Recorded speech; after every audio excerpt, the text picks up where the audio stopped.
Hey friends, what's going on? Welcome on back to Football Therapy with me, your host Jan. I can't talk. I hope you lot are all doing well. I really do hope that Chelsea are playing Tottenham.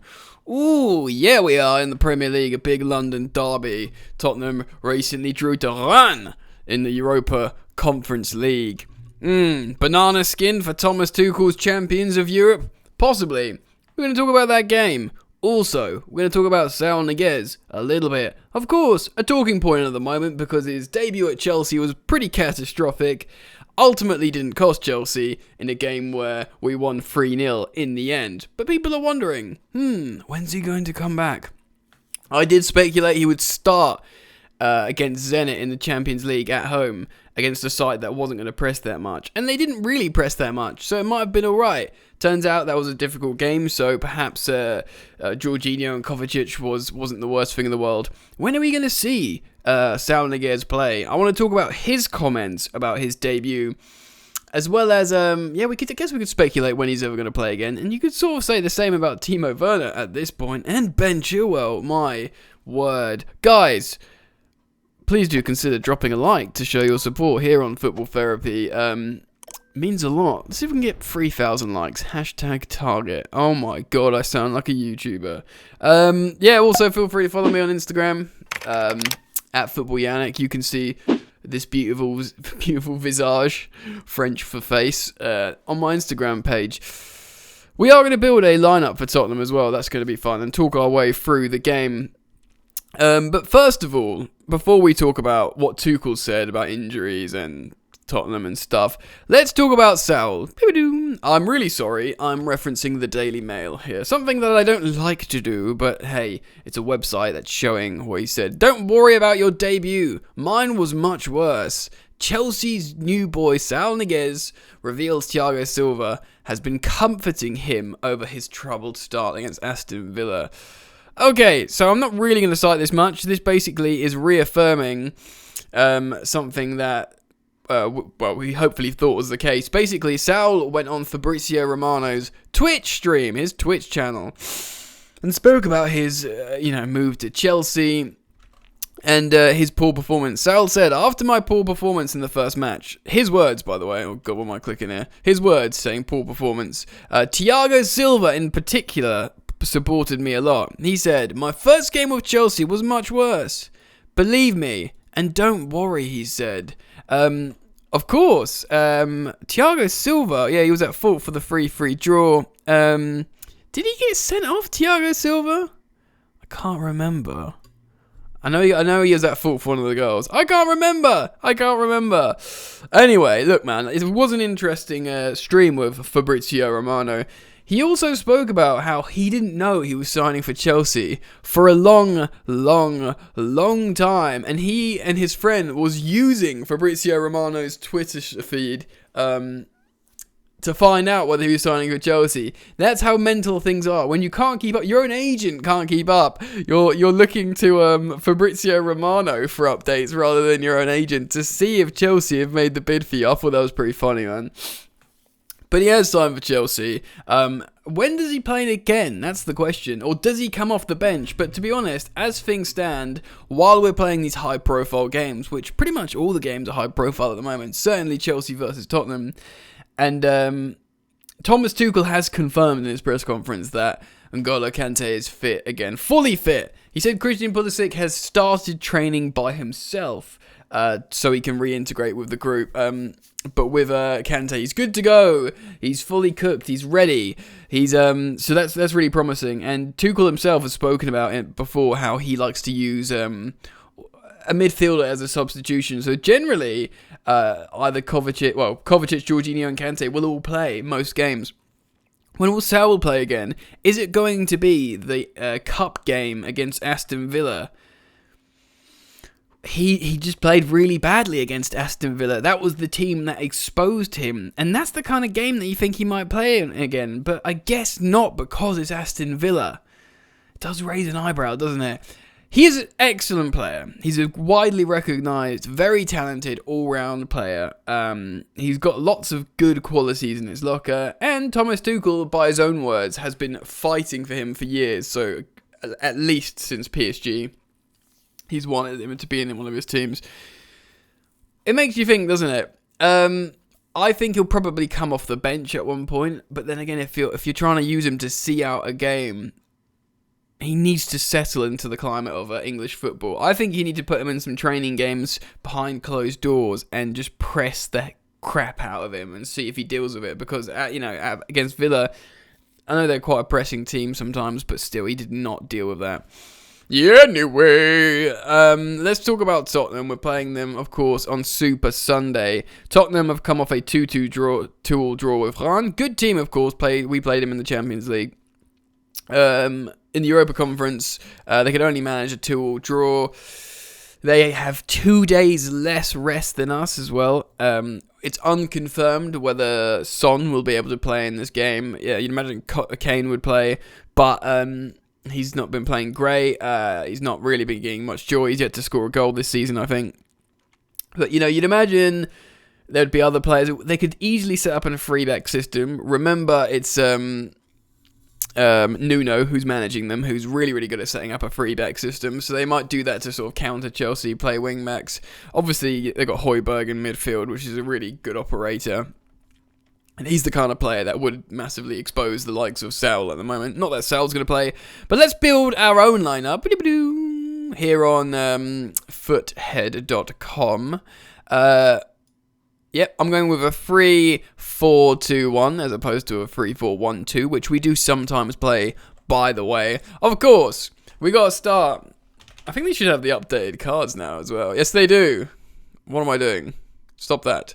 We have Mendy in goal, and it's the updated Edouard Mendy card, which is 83. This isn't a FIFA video, but I just like building the squads like this. Let me know if you enjoy it as well by commenting down below. One obvious defender to start is, of course, Rudiger, who is very upset with his 75 pace rating, publicly talking about that on Twitter, of course. I think Thiago Silva's going to play in the midfield against Tottenham. I think he's very, very intelligent in the way he plays, and I just think he will. I mean, Andreas Christensen, whichever starts, is elite, top tier. And when you say that about you or Thiago Silva, that is high praise, even at Silva's age. So you feel safe with either or Silva or Christensen. I think because Christensen played midweek, Thiago Silva's good to go, and he's just such a good defender in high-profile games. I think he'll play. Now, who's going to play at right centre-back? It's a big game. It's a London derby. I think we want our captain there. I do think Aspi Laqueta is going to start there as well to complete the back three. Obviously, if he wasn't 100% or something like that, Trev Chalobah could come in easily and play really, really well. Of course, even Christensen could play at the right centre-back role.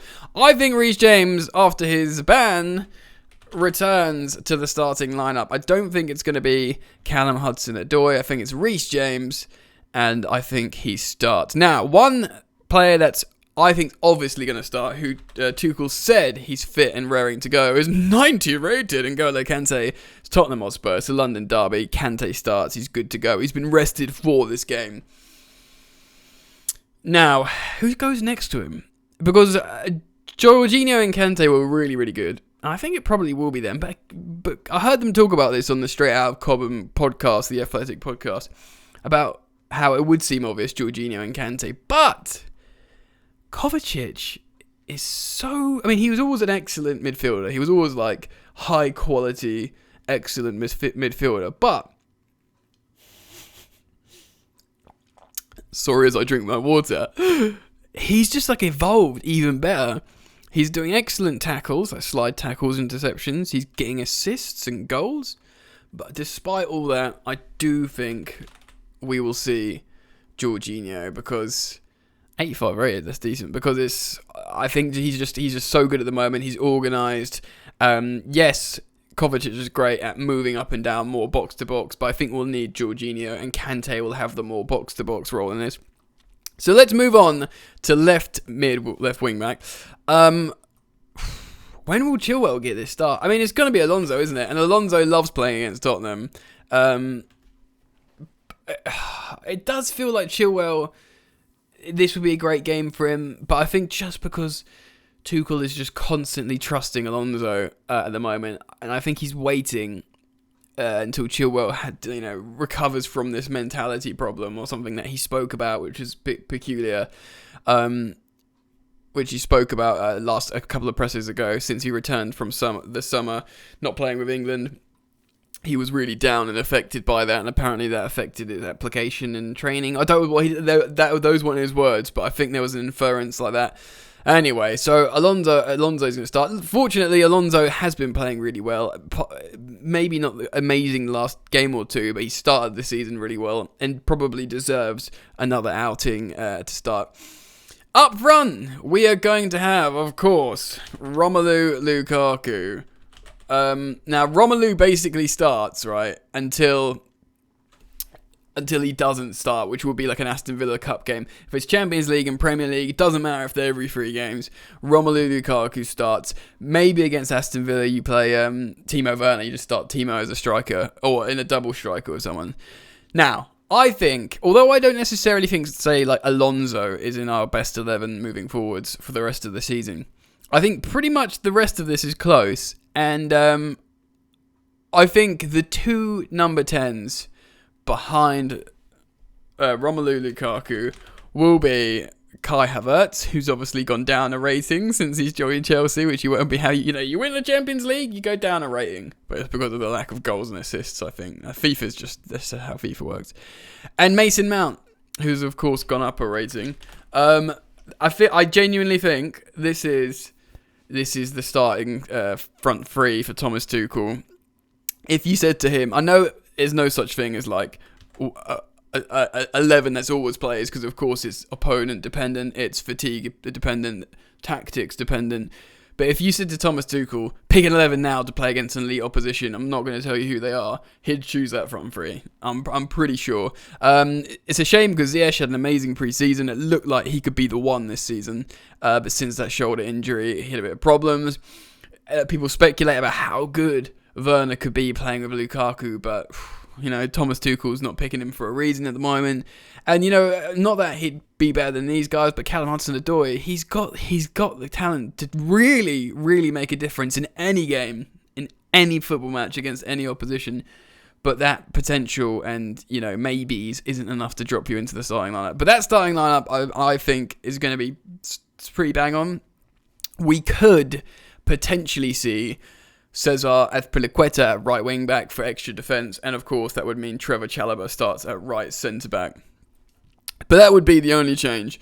I'm going to go for a score prediction in this game. I think it's going to be really stinky. I think Tottenham and Nuno is going to try and stink it up as much as possible. I don't think Chelsea are free scoring at the moment, and I think we do have a little bit of functionality problem in the final third.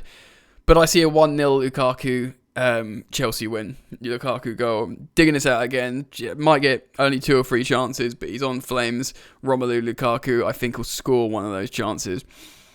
And we win 1-0, which of course I'll take all day. A clean sheet and 3 points against Tottenham Hotspur. We'll have that all day long. Guys, what do you guys think? Comment down below. Let me know about Saul, about your lineups, about Tottenham, about Lukaku, about Werner, Havertz, whatever. Let me know, and please do consider dropping a like on the way out, as well as subscribing if you're new. And if you do choose to subscribe, hit that all-important bell notifications icon. Thank you for stopping by, friends, and I'll see you on the next one. Enjoy the football.